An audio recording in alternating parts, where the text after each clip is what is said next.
राधे कृष्ण आप सभी को। कार्तिक मास महात्म्य अध्याय 34 और अंतिम अध्याय 35। भगवान विष्णु को प्रिय, अधिक फल की प्राप्ति कराने वाला, शरीर के प्रत्येक अंग को प्रसन्न करने वाले कार्तिक महात्म आपने हमें बताया। मोक्ष की कामना करने वाले या भोग की इच्छा रखने वाले सभी मनुष्य को यह व्रत अवश्य ही करना चाहिए। इसके अतिरिक्त हम आपसे एक बात पूछना चाहते हैं। कार्तिक मास का व्रत करने वाला मनुष्य यदि किसी संकट में फंस जाए या किसी वन में हो या किसी रोग से ग्रस्त हो जाए तो उस मनुष्य को कार्तिक व्रत का उद्यापन किस प्रकार करना चाहिए, क्योंकि कार्तिक व्रत भगवान विष्णु को अत्यंत प्रिय है और भक्ति प्राप्त कराता है। भगवान विष्णु को अत्यंत प्रिय इस कार्तिक व्रत का मनुष्य को किस प्रकार व्रत करना चाहिए। सूत जी बोले, क्योंकि ये भगवान विष्णु का प्रिय है इसलिए इसे छोड़ना नहीं चाहिए।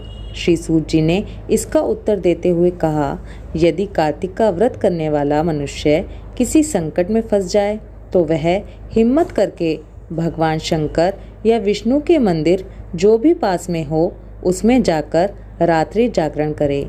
यदि व्यक्ति घने जंगल में फंस जाए तो फिर पीपल के वृक्ष के नीचे या फिर तुलसी के वन में जाकर जागरण करे। भगवान विष्णु की प्रतिमा के सामने बैठकर विष्णु जी का कीर्तन करे। ऐसा करने से सहस्त्रों गायों के समान फल की प्राप्ति होती है। जो मनुष्य विष्णु जी के कीर्तन में बाजा बजाता है उसे वाजपेयी यज्ञ के समान फल की प्राप्ति होती है और हरि के सामने नृत्य करने वाले को सभी तीर्थों में स्नान करने का फल मिलता है। किसी संकट के समय या रोगी हो जाने पर या जल ना मिल पाने की स्थिति में केवल भगवान विष्णु के नाम मात्र से मार्जन ही कर ले। यदि उद्यापन ना कर सके तो व्रत की पूर्ति के लिए ब्राह्मणों को प्रसन्न करे, क्योंकि ब्राह्मणों के प्रसन्न होने से भगवान विष्णु प्रसन्न होते हैं।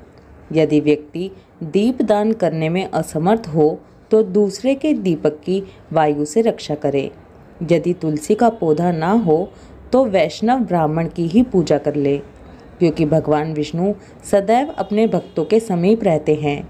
इन सब के भी ना होने पर कार्तिक का व्रत करने वाला मनुष्य ब्राह्मण, पीपल, गौ और वट वृक्ष की सेवा करे। शौनक आदि ऋषि बोले कि आपने गौ और ब्राह्मण के समान ही पीपल और वट वृक्ष को ही श्रेष्ठ बताया है, और सभी वृक्षों में वट वृक्ष और पीपल के वृक्ष को ही श्रेष्ठ क्यों कहा गया है, कृपया करके इसका कारण बताएं। सूत जी बोले कि वट भगवान शिव का और पीपल भगवान विष्णु का स्वरूप है। पलाश ब्रह्मा जी के अंश से उत्पन्न हुआ है। जो कार्तिक मास में पलाश के पत्तों पर भोजन करता है वो भगवान विष्णु के लोक में जाता है। जो इन वृक्षों की पूजा, सेवा और दर्शन करते हैं उनके सभी पाप नष्ट हो जाते हैं। ऋषियों ने पूछा कि हे प्रभु, हमारे मन में एक शंका है कि ब्रह्मा, विष्णु और शंकर वृक्ष कैसे बने, कृपया हमारी शंका का निवारण कीजिए। सूत जी बोले कि प्राचीन काल में भगवान शिव और माता पार्वती विहार करने की इच्छा से कहीं गए थे। उस समय उनके विहार में विघ्न उत्पन्न करने के उद्देश्य से अग्निदेव ब्राह्मण का रूप धारण करके वहां पहुंच गए। विहार के आनंद के वशीभूत होने के कारण कुपित होकर माता पार्वती ने सभी देवताओं को श्राप दिया कि हे देवताओं, विषय सुख से कीट पतंगे भी अनजान नहीं हैं और आपने देवता होकर भी उसमें विघ्न डाला है, इसलिए आप सभी वृक्ष हो जाओ। इस प्रकार माता पार्वती के श्राप के कारण सब देवता वृक्ष हो गए। इसलिए भगवान विष्णु पीपल और भगवान शिव वट वृक्ष हुए। यही कारण है कि भगवान विष्णु का शनि देव के साथ योग होने के कारण केवल शनिवार को ही पीपल को छूना चाहिए, अन्य किसी भी दिन पीपल को छूना नहीं चाहिए। ऋषियों ने पूछा कि हे सूत जी, पीपल की शनिवार के अलावा किसी और दिन पूजा क्यों नहीं की जाती। तब सूत जी बोले, हे ऋषियों, समुद्र मंथन के समय जब 14 रत्न समुद्र से उत्पन्न हुए, तब श्री विष्णु भगवान ने कौस्तुभमणि तथा लक्ष्मी जी को स्वयं ग्रहण कर लिया। जब भगवान लक्ष्मी जी के साथ विवाह करने लगे तो लक्ष्मी जी ने कहा कि भगवान, मेरी एक बड़ी बहन भी है जिसका नाम दरिद्रा है, अतः पहले उसका विवाह होना चाहिए। विष्णु जी ने लक्ष्मी जी के ये वचन सुनकर उनकी बड़ी बहन को उद्यालक ऋषि को सौंप दिया। ज्येष्ठा यानी कि दरिद्रा का काला रंग तथा लाल नेत्र और बिखरे बाल थे। उद्यालक मुनि भगवान की आज्ञा मानकर दरिद्रा को अपने आश्रम में ले आए। वहां आकर दरिद्रा ने देखा कि आश्रम में वेद पाठ तथा हवन हो रहा है। यह देख उसने मुनि से कहा कि मैं यहाँ पर नहीं रह सकती। जहाँ पर चोरी जारी तथा ब्राह्मणों का अपमान होता हो, मैं वहीं पर रह सकती हूँ। उसकी ये बात सुनकर उद्यालक ऋषि अति दुखित हुए और उसको वहीं पर छोड़कर चले गए और यह कह गए कि मैं तेरे लिए कोई स्थान देखकर आता हूँ। दरिद्रा ने बहुत देर तक ऋषि की प्रतीक्षा की, किंतु उनके ना आने पर वह रोने और चिल्लाने लगी। तब लक्ष्मी जी ने भगवान से कहा कि हे भगवान, बहन दरिद्रा ऋषि द्वारा त्याग किए जाने से अत्यंत दुखी होकर रो रही है, अतः पहले आप उसे जाकर शांत करिए। तब भगवान लक्ष्मी जी सहित वहाँ पर आए और कहने लगे कि तुम पीपल में निवास करो। पीपल हमारा ही अंश है।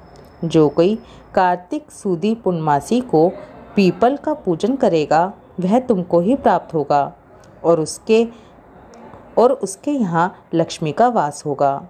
जो शनिवार को तुम्हारा पूजन करेगा और सूत लपेटेगा उसके समस्त मनोरथ सिद्ध होंगे, परंतु दूसरे दिन अर्थात रविवार को जो तुम्हारा स्पर्श करेगा वह दरिद्री हो जाएगा। इतना कहकर भगवान अंतर्ध्यान हो गए। सूत जी कहते हैं कि इस कथा को जो कोई कहता या सुनता है उसको प्रयाग तीर्थ बद्रिकाश्रम तीर्थ जैसा फल प्राप्त होता है।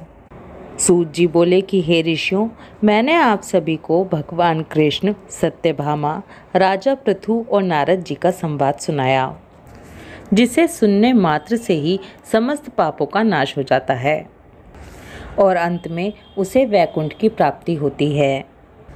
यदि अब भी आप कुछ और पूछना चाहते हैं तो अवश्य पूछिए, मैं उसे अवश्य ही कहूँगा। सूत जी के वचन सुनकर शौनक आदि ऋषि कुछ देर तक मन प्रसन्न करके वहीं पर बैठे रहे और उसके पश्चात सभी ऋषि बद्री नारायण के दर्शन के हेतु चले गए। जो भी मनुष्य इस कार्तिक महात्म को सुनता या सुनाता है उसे संसार के सभी सुखों की प्राप्ति होती है। ये कार्तिक मास का व्रत भगवान विष्णु को अत्यंत ही प्रिय है तथा भक्ति को प्राप्त कराने वाला है। रात्रि जागरण, प्रातःकाल स्नान, तुलसी वृक्ष का सिंचन, दीपदान और उद्यापन, ये पांचों ही चीज़ें भगवान विष्णु को प्रसन्न करने वाली हैं। इसलिए इन नियमों का पालन कार्तिक मास में अवश्य ही करना चाहिए। कार्तिक महात्म समाप्तम। ओम नमो भगवते वासुदेवाय। राधे कृष्णा।